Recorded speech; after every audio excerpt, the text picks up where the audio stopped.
Hello students. आज हम बात करेंगे आपके जो 8th क्लास का जो लेसन चल रहा था अपना लेसन नंबर 6 उसके अंदर ये पादपों के अंदर जनन। पादपों के अंदर जनन हम दो प्रकार से पढ़ चुके हैं, कायिक जनन व अलैंगिक जनन। तो कायिक जनन व अलैंगिक जनन के बाद जो तीसरा जो अपना जनन है वो कौन सा है भी? लैंगिक जनन है। तो कायिक जनन के अंदर हमने क्या देखा कि पादप के जो कुछ भाग थे कायिक भाग, उन कायिक भागों के द्वारा क्या हो रहा था? अगली पीढ़ी का निर्माण हो रहा था। और उस अगली पीढ़ी के अंदर जो लक्षण थे जो एक पीढ़ी से दूसरी पीढ़ी में क्या हुए थे? स्थानांतरित हुए थे।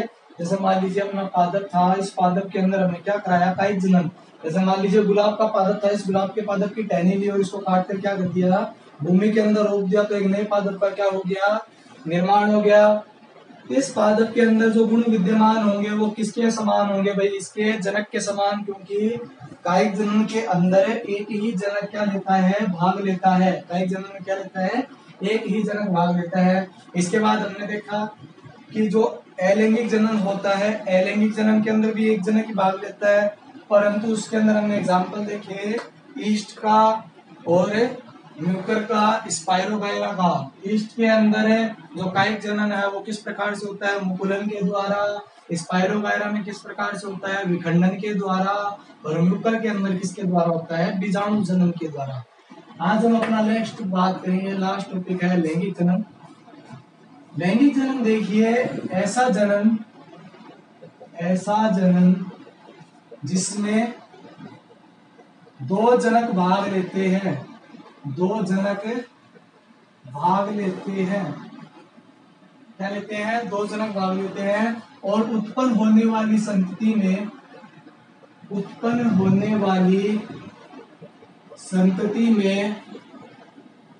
दोनों के लक्षण विद्यमान होते हैं। दोनों के लक्षण विद्यमान होते हैं। ठीक है भाई। ऐसा जनन जिसमें क्या हो? दो जनक भाग लेते हैं और जो उत्पन्न होने वाली संतति है उसमें दोनों ही पेरेंट्स के, मेल व फीमेल के लक्षण उस पीढ़ी के अंदर क्या होंगे? जो अगली जो संतति प्राप्त होगी उस संतति के अंदर दोनों के लक्षण क्या होंगे? विद्यमान होंगे। इसके अंदर हम देखते हैं कि जो लैंगिक जनन होता है, हम बात किसमें कर रहे हैं? पादपों के अंदर। तो पादपों के अंदर जो जनन होता है, जनन अंग होता है, वो जनन अंग कौन होता है भाई? पुष्प होता है। कौन होता है? पुष्प होता है।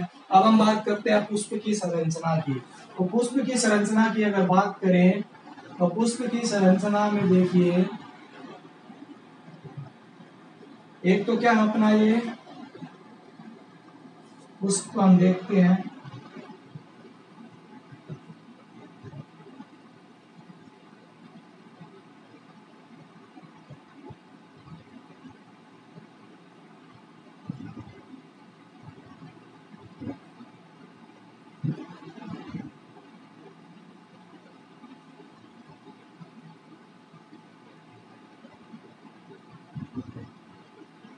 पुष्प के अंदर आप देखिए ये अपना क्या है? एक पुष्प है। आप कोई भी पादप का एक पुष्प लीजिए, उस पादप के पुष्प को आप जब देखेंगे तो उस पुष्प के अंदर आपको क्या दिखाई देंगे? आप एक पादप का पुष्प लीजिए और उस पुष्प से क्या करिए? उसको बाह्य जो पत्ते वगैरह आपको दिखते हैं उसको चीमटी से हटाना शुरू कीजिए। मान लीजिए तो पादप के अंदर जो जनन अपना पुष्प होता है, पुष्प की संरचना की बात करें तो इसका जो सबसे बाहरी जो आपको हरे रंग का पत्ते दिखाई देते हैं पुष्प के अंदर, वो अपने कहलाते हैं बाह्य दल। क्या कहलाते हैं? बाह्य दलपुंज। बाह्य दलपुंज क्या कहलाते हैं? ये बाह्य दलपुंज कहलाते हैं। बाह्य दलपुंज मतलब ये जो हरे रंग के, मतलब पुष्प के अंदर आपको सबसे बाहरी जो चक्र है, जैसे मान लीजिए अपना पुष्प है, इस पुष्प का सबसे बाहर का जो नीचे का जो चक्र है वो क्या कहलाता है? अपना बाह्य दलपुंज कहलाता है। और बाह्य दलपुंज का जो एक सदस्य होता है, मतलब एक जो भाग होता है वो कहलाता है बाह्य दल। जैसे मान लीजिए इस एक भाग की बात करिए तो ये एक भाग क्या अपना बाह्य दल है, ये बाह्य दल और ये बाह्य दल। और अनेक पादपों के अंदर बाह्य दलों की संख्या क्या होती है? अलग अलग होती है। किसी में 4, किसी में 5, किसी में 3। ठीक है। तो मान लीजिए अब ये दो बाह्य दलों को अगर आप सम्मिलित रूप से कहें तो इसको क्या कहेंगे? बाह्य दल पुंज कहेंगे। ठीक है। बाह्य दलपुंज के ऊपर की तरफ मतलब और अंदर चलेंगे, जैसे मान लीजिए अपना चक्र है, इस चक्र के अंदर आप और प्रवेश करेंगे तो आपको एक रंगीन पंखुड़ियां दिखाई देगी, रंगीन रंग की पत्तियां दिखाई देंगी, रंगीन पत्तियां दिखाई देगी, उनको हम क्या कहते हैं, दलपुंज। इनको क्या कहते हैं भाई, दलपुंज कहते हैं। और वही बात, दलपुंज के एक सदस्य को, दलपुंज का मान लीजिए ये एक सदस्य है, इस दलपुंज के एक सदस्य को हम क्या कहते हैं, दल कहते हैं। क्या कहते हैं, दल कहते हैं।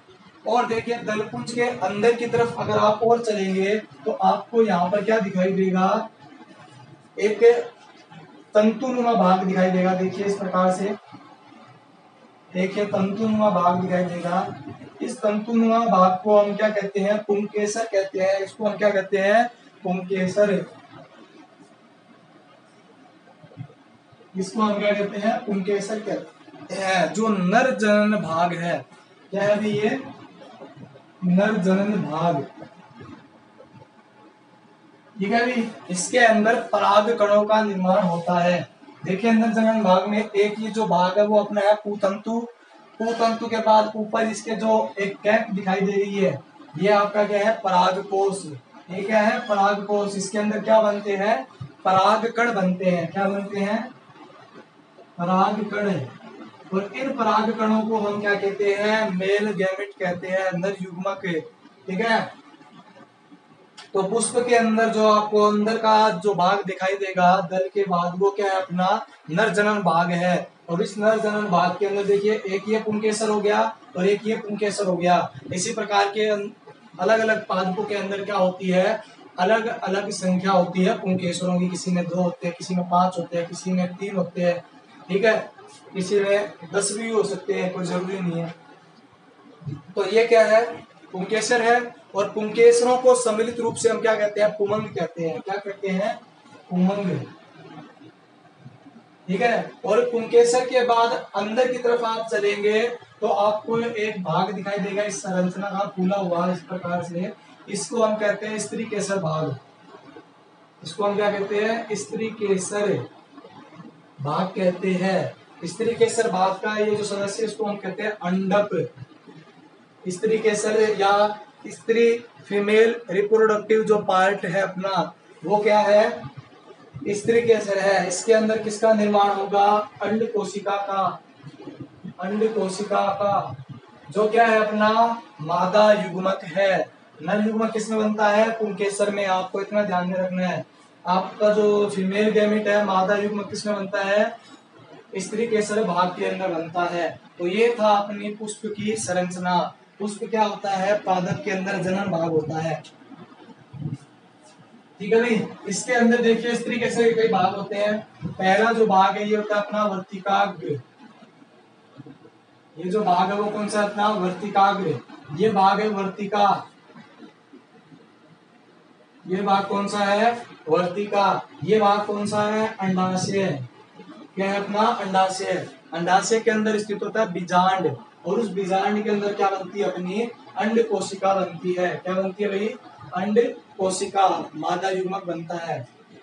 नर जननांग भाग के अंदर ये भाग हो गया पूतंतु, ये हो गया परागकोश। परागकोश में क्या बनेंगे, मेल गैमेट।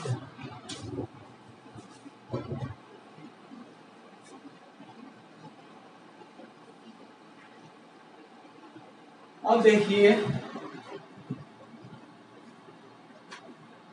परागण। क्या देखा, परागण। नेक्स्ट हेडिंग अपनी परागण। परागण के अंदर देखिए ये मान लीजिए अपना क्या है, मेल रिप्रोडक्टिव पार्ट है जिसे हम क्या कहते हैं, पुंकेसर। और ये अपना है फीमेल रिप्रोडक्टिव पार्ट। कौन सा भाग हो गया भाई, स्त्री केसर भाग हो गया। कौन सा भाग हो गया, स्त्री केसर भाग हो गया। अब देखिए परागकोश, ये इसका भाग है। ये तो क्या हो गया, पूतंतु। क्या हो गया, पूतंतु। ये क्या हो गया, परागकोश। क्या हो गया भाई, परागकोश। परागकोश में क्या बन रहे हैं, परागकण। क्या बनते हैं, परागकण बनते हैं। जो नर युग्मक के रूप में भाग लेते हैं। ठीक है, आगे अपना क्या है, ये वर्तिकाग्र। इस तरीके से जो भाग हमने लिया है वर्तिकाग्र, इसे हम कहते हैं, जो आपको नलीनुमा संरचना दिखाई दे रही है इसको हम कहते हैं वर्तिका। इसको क्या कहते हैं, वर्तिका। और ये जो फूला हुआ भाग है इसको हम क्या कहते हैं, अंडाशय।